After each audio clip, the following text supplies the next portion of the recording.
Hi, welcome to this episode of Yogis that Inspire. Hoare. He is a laughter yoga specialist and author of Awakening the Laughter Buddha Within and Laughter Yoga and Happiness 7 Tips from 15 Years of Laughter Yoga. Joe's also 2 times TEDx Bristol workshop leader.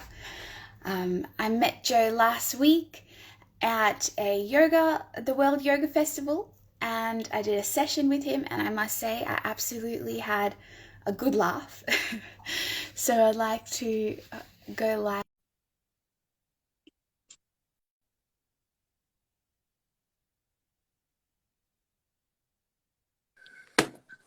Hi, Joe.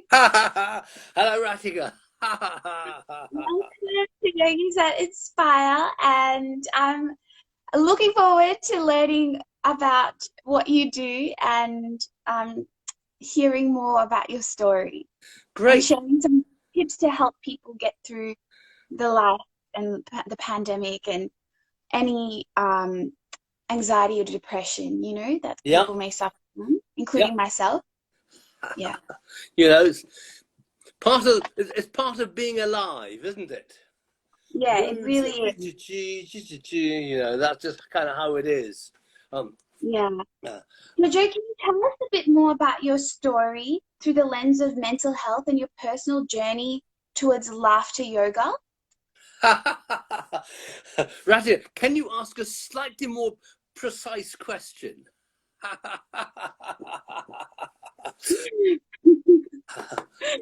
I am a precise person. Oh, um, um, uh, well, so what exactly would you like to know? So, what attracted you to laughter yoga? Because it's not something that people really think about when they think of yoga, right? They don't think about Correct. laughter yoga. Can you tell Yes. us more? Yeah, so what attracted to you and how did that help your journey through life? Um, I came across it. I came across it probably sort of twice um, in my life before actually embracing it, because sometimes Mm. sometimes we come across something, and because it's not the right thing or it's not the right time, it kind of just washes over us and it doesn't register. Um, um, uh, um, but when it actually landed with me, when I came across it and it spoke to me, Mm. was actually back in 1996. When I read an article about it in the Funny Old World section of Private Eye, and I thought, that's interesting. Laughter for well-being. Oh, now that I was already on that kind of journey, um, Mm.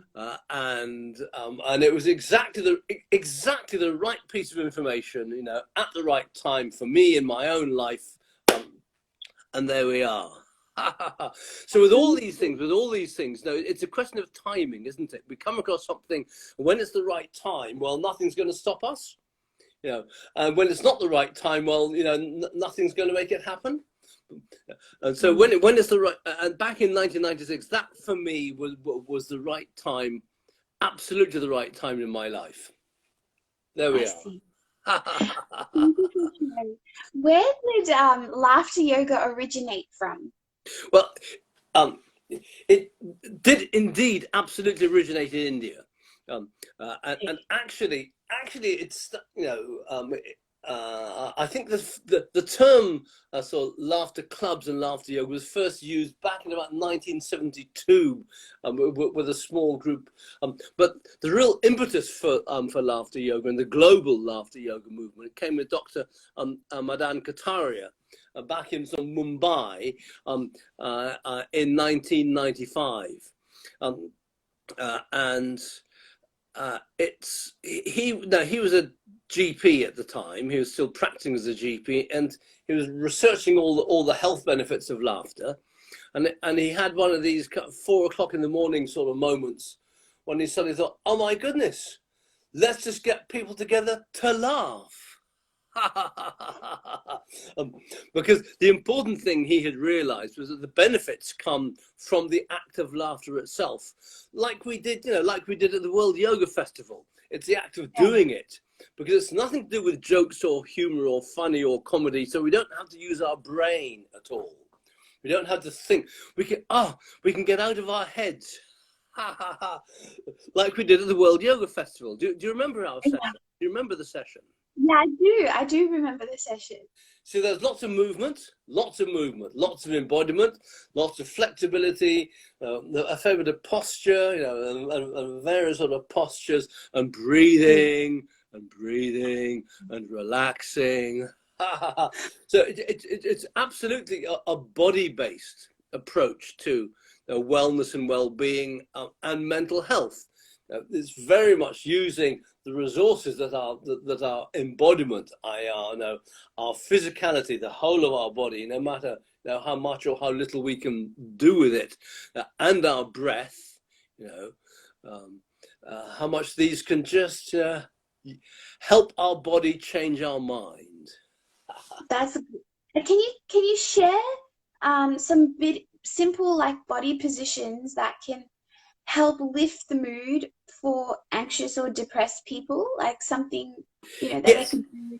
Yes, I just want to, can we go back a couple of steps? Because the first thing is, because I was thinking about this before our chat, you see, because all of us, moods are, life is up and down and la la la. Yeah. And what we need to do, the knack we need to develop, you see, is whether it's up or whether it's down, is to find that kind of la la la la la place in the middle. Okay. All the great teachings, they're always about finding our center, so that no matter what's going on, or the wheel of life goes round and round, but if we're in the center, then we can be centered and grounded and reasonably okay no matter what's going on. Okay, so remembering that life is ebb and flow, right? For me, is a really helpful precursor. It's a pre-step before doing any exercises, right? So, and another thing, a quotation that I use all the time, and I think of it all the time. When there's ever sort of this kind of conversation, it's from Winston Churchill, who, as we know, he carried around this thing called his black dog, which is his depression, because he suffered from depression. And he made the observation, when you're going through hell, keep going. Yeah. So I find these two are really... but don't stop. Oh. Don't stop now. No, don't sit down and have just keep going. Just keep going. Because emotion is energy. It's energy, and it flows. It passes. It is in movement all the time. So, I find when we remember that that emotion passes and that it's good to keep going, then at some point when we are ready, we can then take some kind of action step to change our perspective, to change what's going on for us. And indeed, there are various body postures, like the ones we did in the session, which are fantastic. And this, the arms up, la la la la la, so like this, or la la la la, touching the sky, you see. And the other thing that goes really well with this is when we actually tilt our head back as well. So our whole posture starts going upwards, and holding that position, holding it for a minute or two. Let's just hold it for another sort of 10 seconds and just sort of breathe and smile at the sky, touch the sky, stretch with one arm, then the other arm, head back, looking right up. If you fancy having a little sort of at the same time, even better. Now, there are various things about that position. First of all, as we know, when we are There is a body posture associated with depression, which is kind of shoulders slumped, forwards, head down, Yeah, all that. like around, yeah. Exactly. And so simply having the opposite body posture, right? So I call it perfect posture. Practice having perfect posture. PPP, practice perfect posture. So head up, shoulders up, nice and relaxed, head nicely balanced. Among other things, you see, as you will know from your own yoga practice, when we have sort of perfect posture, it opens our chest nicely and gives our lungs the optimum amount of space for breathing. So with a little bit of practice, it's the most relaxed body posture. And it relaxes our breathing. And it is all part of the thread of using our body to change our mind. Because for me, one of the big traps about sort of mood and mind and changing our thinking is to think that we have to think we have to think differently to change our thinking. Sometimes we can change our thinking by changing our body. You see, we use our body as a resource. But you'll know this from your own yoga practice. Yeah, I think that is gold. Like, that piece of information is so underappreciated, that we can just simply change our posture, and that has a ripple effect into our thoughts, into our decisions. And that's what I've been struggling with lately. I've been going through a bit of a down mood, right, to be honest. And that's when I approached you and I said, what can I do? Right? I can't shift this mood sometimes. And whether the external circumstances are causing this mood or whatever that may be. But by shifting, when you told me, put my arms up, and that's why I was so surprised, the benefits of your session, actually, I felt a lift in my mood dramatically.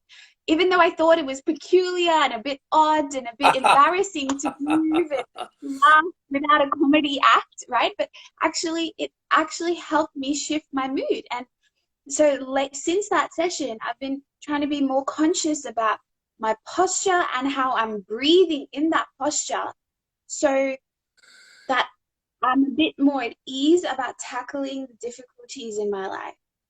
Yes. I do find it incredibly helpful to remind myself, my own moods.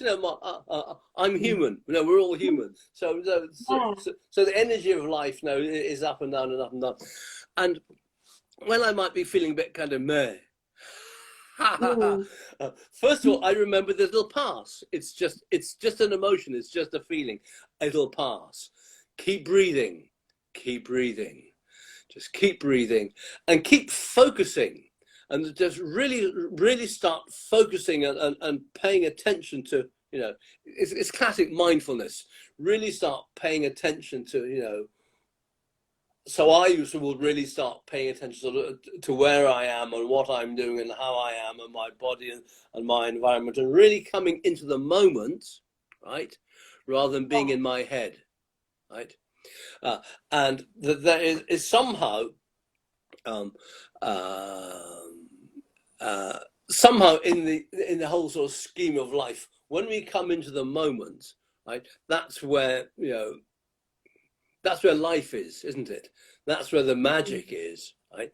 And for me, one of the big sort of benefits of this kind of practice is the practice of coming into the moment. Okay. Because when we're in the moment, the past doesn't exist and the future doesn't exist. We are absolutely just in the moment. Okay. Someone said even laughter yoga is a brilliant pattern interrupt. Yes. Which is so great, because often if we're in a negative pattern and we're not in the moment, if we're truly in the moment, we're in bliss, I feel. Yes. Right? Well, yes. And there's a little secret in there. It's not just to be in the moment, but to develop the practicing of noticing being in the moment. Okay. And what that does is it expands the moment, because the more we put our attention on a thing like the moment, the more it expands. that old saying, energy flows where attention goes. So when we really, really, really put our attention on something, that's where our life is, and nothing else exists.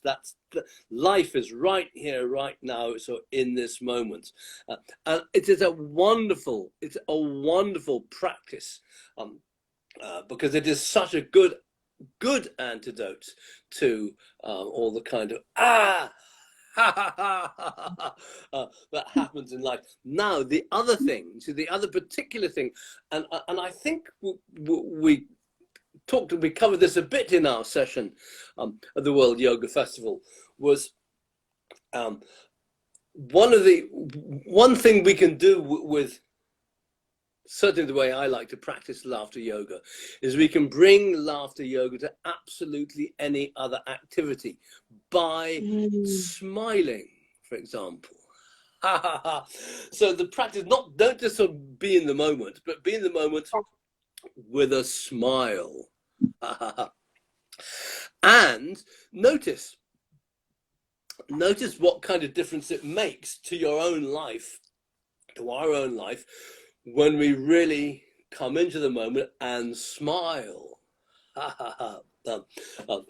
Because the smiling is the gateway. That opens the gateway to joy, right? It means not only are we then sort of in the practice we're talking about, not only are we sort of in the present moment, but we're really aware of the present moment.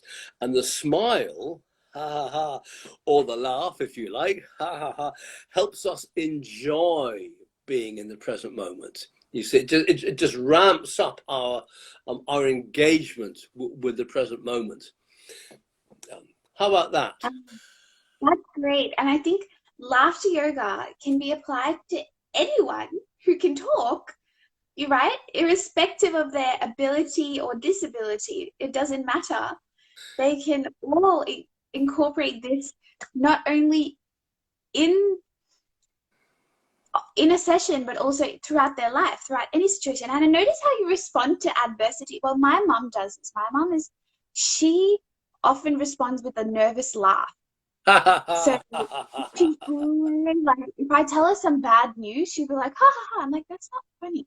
But then I realize she's not trying to be funny. She's just coping with the news through laughter. Yes, I know. Okay, so the laughter reflex is an enormous subject in its own right.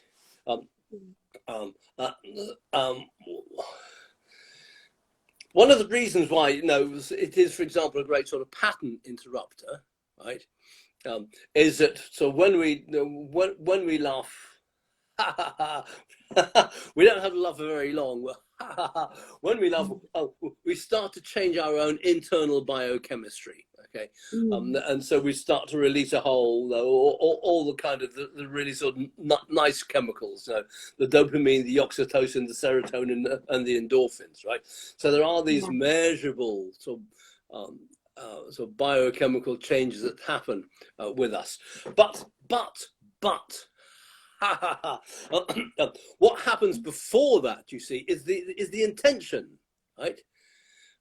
So we don't, the laugh that we do, or the laughter practice that we might do, or the smile that we might do, right, is triggered by an intention, right? It's coming, the intention from our mind, or from our being, or from our soul, right? And so simply the fact we're doing something at all, right, has been triggered by this positive intention. And that is fantastic.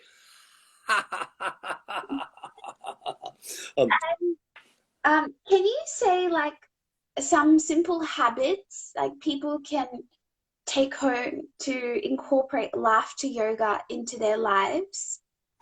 Well, it's good to remember that laughter yoga has nothing to do with jokes or funny or humor or comedy, right? So it's not laughing. It's not laughing because something external is making us laugh, right?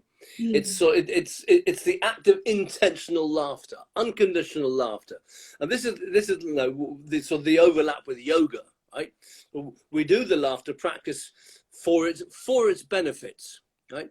So the same way we might we might do sort of various sort of poses or what have you. We do them not necessarily because we're feeling like it at the time, but we know it's going to be good for us. Right. The same that same approach applies to laughter practices, right? And so the knack is to laugh when we don't feel like it, right? Okay. Now, the easy way to do that, I find, is to remember that a laugh basically is a breath. Okay, so we can just breathe in through our nose and sigh through our mouth. Let's do that just once more, in through the nose and then sigh.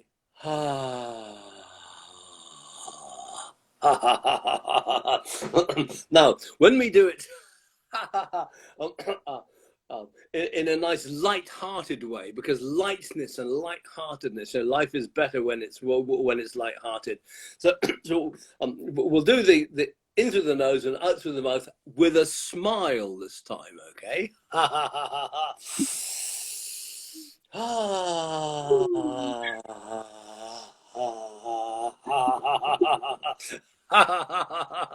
See, because what happens, given half a chance, is we will start to feel good, and then we will just the laugh will just naturally happen, and it'll just come unconditionally, sort of from our being.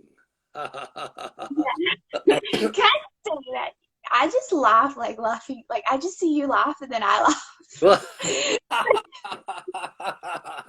Great. Well, it is. So there is the natural infectiousness and the natural contagiousness of laughter. Which is why you see why if we're on our own, right, and sometimes we are, sometimes it's just us and our life and our thoughts on use the mirror. So going back to your thing about sort of takeaway tips, I call it toothbrush time, okay?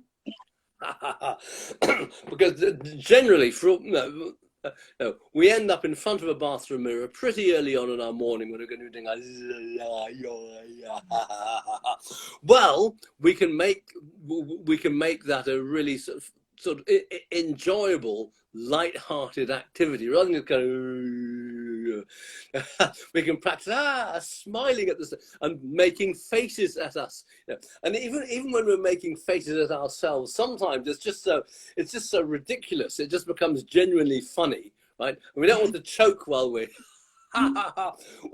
when we're cleaning our teeth, but it's a perfect opportunity, and it's at the perfect time of day because it's right early on in our day, and so it gives us the opportunity to put a lovely sort of positive, uplifting, joyful stamp on our day, without it taking any extra time.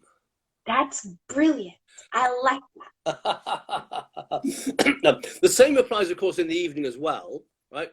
Yeah. Because it's a wonderful thing to do, to get us in a nice frame of mind before going to sleep. Yeah. If we're feeling sort of relaxing, because it is a pattern breaker. When we intentionally tune into our own soul-based joyfulness, when we intentionally do that, that is affirming our own life. I love that too, because it takes hardly any effort. You're already brushing our teeth, might as well just smile. Yes, exactly. At ourselves. Exactly. And maybe I have to sometimes make funny faces, just in private, but it does make me laugh. And I don't know, Snapchat. I used to use Snapchat ages ago. I don't have time to use it. I don't make time to use it anymore, but it was actually quite funny because they had these filters and you would just look at yourself with a different lens and you're like, oh, this is funny. And it's a way doing laughter yoga. I think if you don't have, you know, something funny to laugh, it's in a way you're looking at a selfie with a Yep. mirror, but it's got a filter on it, a Yep. funny filter, right? One is like with the teeth that make it so big, and you're like, Yes. oh, I'm crazy. Yes, yes, exactly. Yeah. So these kinds of positive intentions that lead to positive actions with a smile, in a nice sort of light-hearted, good-natured way, they will lead to a genuine expression of enjoyment that comes out ha ha ha ha ha, ha as a laugh. Yeah. There's one other little tip I'd like to give you about toothbrush time. Yeah. And that is, it's also a really good opportunity for a bit of basic embodiment, okay? But it's very easy, you know, when I get up in the morning and you're just kind of you're half awake, half asleep, you're in remote control, you aren't really paying attention. Well, if we do the toothbrush bit, and a bit of toe clenching at the same time. Toe clenching. Yeah, so you really feel the floor under your feet with your toes, right? Okay. That, you know, that will really help bring us, into the moment, right? Okay. So we're really present, and then when we do the kind of ha ha ha ha ha ha, we're then just adding, sort of joy and enjoyment to an activity we're doing already. So we don't need extra time to do the toe clenching. We just need to sort of do it. Yeah. We don't need extra time to be cleaning our teeth. We just do it, And also the toe clenching is great for people who have flat feet and also it's great to activate the muscles of the soles of our feet, which we underuse wearing shoes. There we go. It's like a life hack, right? There you go. Fantastic. Can I tell you a little story?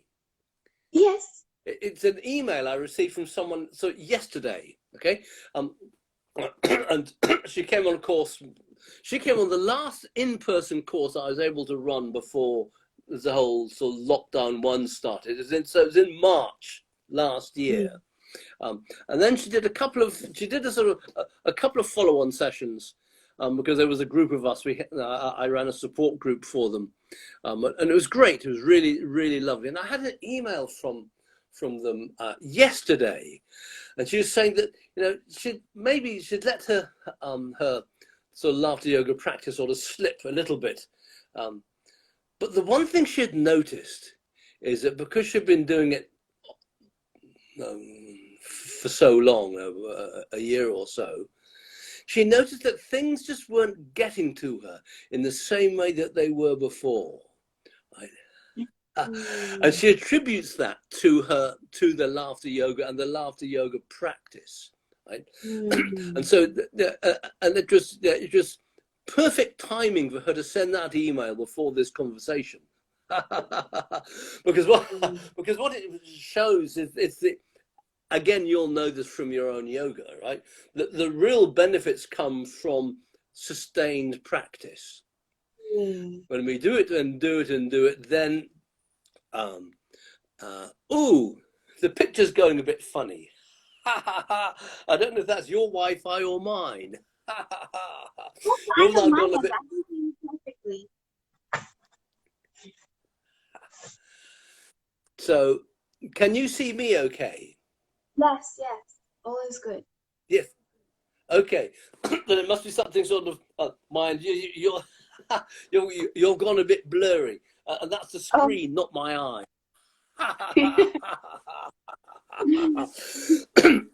So it's the value of a practice. If we do it and do it, then we change. You know, our life changes. Our mindset changes. Right. And so I just wanted to share that with you because it was just so lovely. Just so lovely hearing that sort of from her, and how she realizes, how she attributes this nice change in her life to having done a laughter yoga practice. Mm. Oh, apparently Mm. you are a bit blurry. Oh, maybe Yes. it is my Wi-Fi. Can you Oh, hear me okay though? I can Can hear you you hear me? okay. Yes. Okay. I'll Great. just keep still. I won't move. No, no. So, No, I think it's important that you do move, then we'll know when the screen's frozen, you see. so I wanted to ask you as well, and this would tremendously help me as well. Any tips for developing like a strong mindset? Well,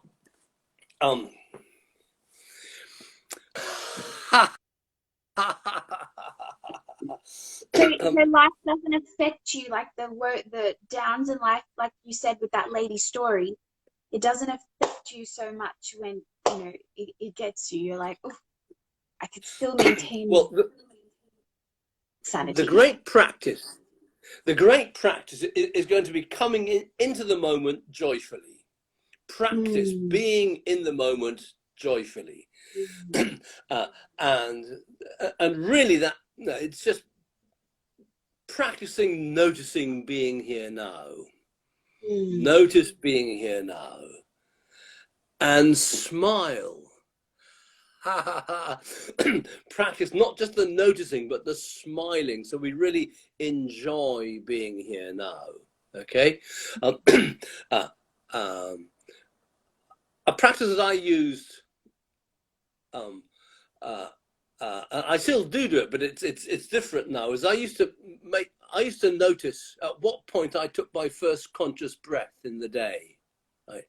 And sometimes I'd realize it was halfway through the morning before I'd actually noticed that I was breathing. So noticing that we're breathing, you know, is a really great practice. And the earlier we notice it, the better. Smile, smile. Ha ha ha ha ha.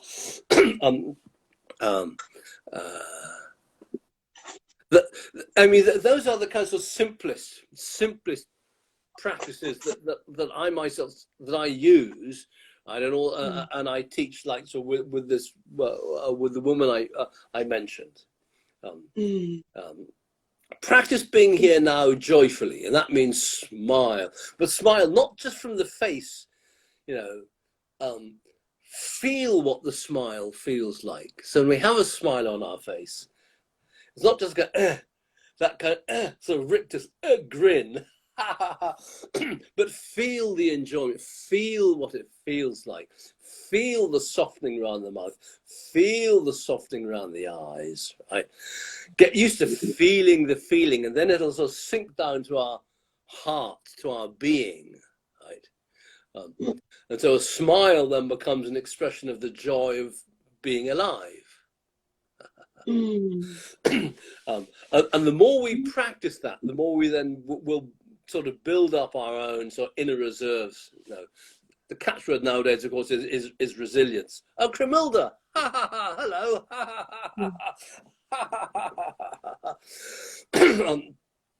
Hello. So yeah, practice smiling lots. Okay, that's a great. And I think also it's contagious when you like I see you smile, I smile. Yes, And you well, make other people around you smile too. yes. Um, so if you don't know what to do, go out and be nice to someone. Just smile at them. Stop and have a random conversation when you're standing in line, standing in a queue.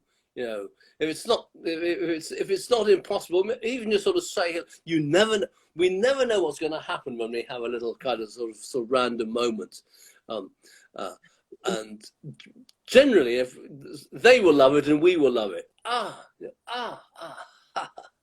It's such a small act of kindness as well. Like it can Yep. uplift someone else's day, like smiling. Yes, exactly. And changing a smile.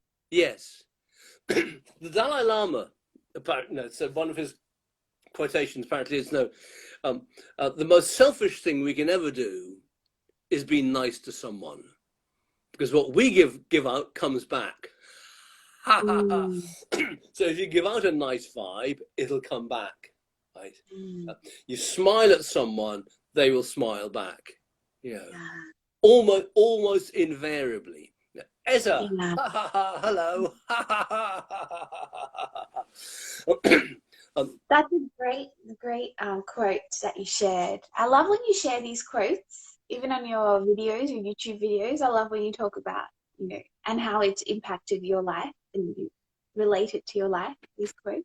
Well, I find, okay, one of the things I find that it means so, it touches me so much is when I read one of these quotes from someone a couple of thousand years ago, I realize that they're going through exactly the same life journey that we are now. Okay, the same issues around fear and anxiety and envy and jealousy and rage and hatred and joy and beauty and delight and triumph. It's the same journey. It's the basic human journey, whether we're alive now or whether we're reading sort of quotes from someone 2,000, 3,000 years ago. It's the same journey. And so these, so what I love about these quotations is it's the recognition that we're kind of on the same path. We're all on the same path. We're all on the same path. Another lovely quotation comes from Wayne Dyer, the late Wayne Dyer, who said, "We're all just walking each other home." We're all just walking each other home. Okay. That's right. You see, we're all just, we're all on this journey together. We're all sort of connected together. We all have this up and down and up and down. And when we're going through one of those moments, it's really nice for someone who's going through one of these moments to kind of reach out a hand or share a bit of kindness or share a smile or something. We're all just sort of helping each other on our journey sort of through life. And I guess we're all going to end up in the ground in the end. I know that.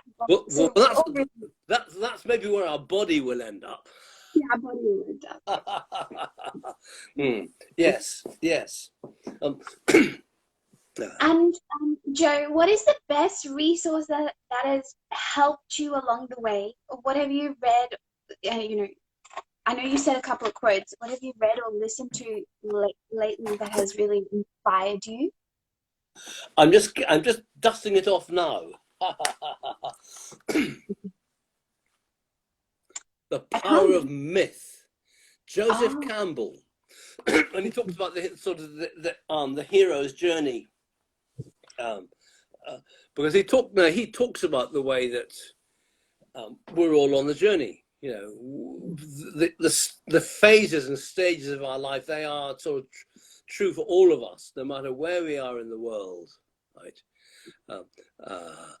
Whether we're sort of living in the Amazon jungle or in Papua New Guinea or in also here in the UK, right? We're all on the same journey through life. We're all facing exactly the same issues in our own life, and so I find his. I haven't.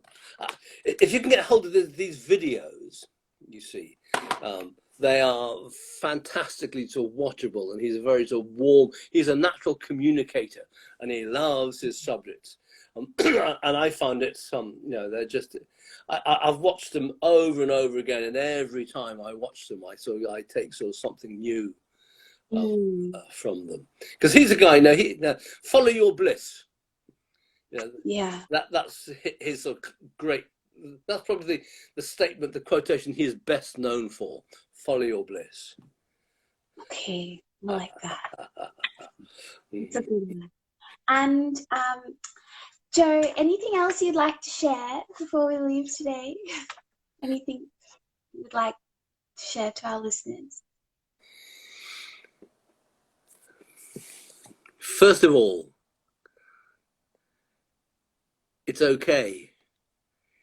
It's all up and down. It has its wonderful moments and peculiar moments and difficult moments. But while we're alive, while we're still alive, while we're still breathing, right, there is hope. Right. So just hang in there, right? There's someone who, many, as you'll know, because in the book, in this book, Awakening the Laughing Buddha Within. That's written by you. So many years ago, many years ago, I tried so very hard to take my own life. Right? Yeah. And I'm so glad to have succeeded in failing at that. Me too. I'm really glad. Lots of people are really glad. And the thing is that what I would say to myself back then is, just one more breath. Just take one more breath. Just keep going. Just one more breath. And another really lovely, so wise person once said to me, reminded me, because I find all these real insights, they're not new information, they're really reminders on a soul level of what we already know. She said to me, given half a chance, life always works out for the best. And I thought, wow. And I've lived by that ever since I heard that about sort of 30 years ago. And it's true, given half a chance, things generally work out for the best. It might be a little bit bumpy, but things have a way, given half a chance, provided we don't mess it up. If we don't mess it up, it'll always work out for the best. But even if we do mess it up, we have the capacity to change it. So well, see, when we mess it up, that is then a huge lesson and a huge learning, right? And something sort of we resolve in ourselves, part of our own journey, that also we can then help encourage other people with. Because when we've been through something ourselves, that is first-hand life experience. And when we're communicating with others, from a place of first-hand life experience, that kind of when it's coming from in here, that's where we feel it. Others feel it. And so the messing up it's not a bad thing. It's just an experience. Find the la la la la la place, and when we go like that, it's just an experience. Thank you.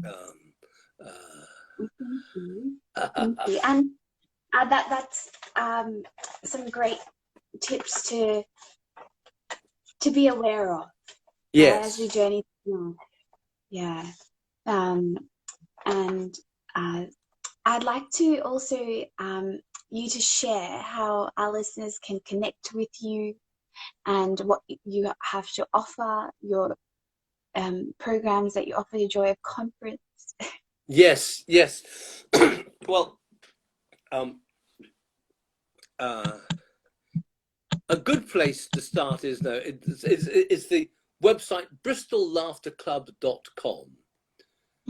Bristol, and I've made a point of putting kind of so all the links in there, right? Because then there are sort of weekly Zooms, there are the courses, there are the sort of team sessions, the conferences. It is all accessible there, and of course I have a Facebook page, Laughter Yoga with Joe, as you know, and it's about helping us reconnect with or deepen our connection on a soul level with our own sort of life experience, you see. And email, Google. If you want to get in touch, nothing will stop you. Yeah, that's true. So BristolLaughterClub.com is a really sort of good place to start. And then you can find me on Facebook. You can sort of find me on Instagram there. So find me on YouTube. It's all in there. Elevanananda, yes, yes. Well, that's really wonderful that you offer this you share this joy from your being to the world, and you encourage other people to awaken and get more in connection with their own joy. Yes. That's what you facilitated for me in that laughter yoga class. It helped reawaken, deepen the connection to my own joy. Yeah. Surprisingly, right? I didn't expect it to be so beneficial, but I actually really think if I'm in a depressed state, I just have to move my body to help shift through that state, right? And putting my arms up, looking up at the sky, brushing my teeth, Smile. smiling, Smile when they want to smiling, smile. Ha ha ha. yeah, curling my toes while I'm brushing my Yep. teeth, being back in the present Yep. moment. Yeah, so I'll really incorporate that into my own life, and hopefully this will help, at least even if it helps one person out. I know, exactly. And sharing this conversation as well makes me feel good. Yes. And also look at you smiling. I want to smile, and I want to carry that smile through the rest of my life. Yeah. I hope you're all watching this are smiling too. Yes. I know. If you're not, I hope you're smiling now. Yes. Remember to smile. Remember to smile more. Yes. A smile and wave. Was it in with that movie Madagascar? Smile and wave. Smile and wave. I'm gonna smile and wave goodbye for the moment. And thank you so much, Joe, for being on Yogis and Inspire with Yoga Girl Ratika.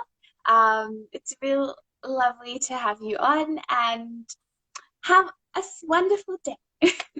Lovely. Thank you very much. It's lovely. It's lovely having this conversation with you. Thank you very much for asking me. I was honoured. I was really very touched that you asked me. So thank you. Oh, you're most welcome. It's most welcome. I'll speak to you soon. Lovely. Okay. Bye.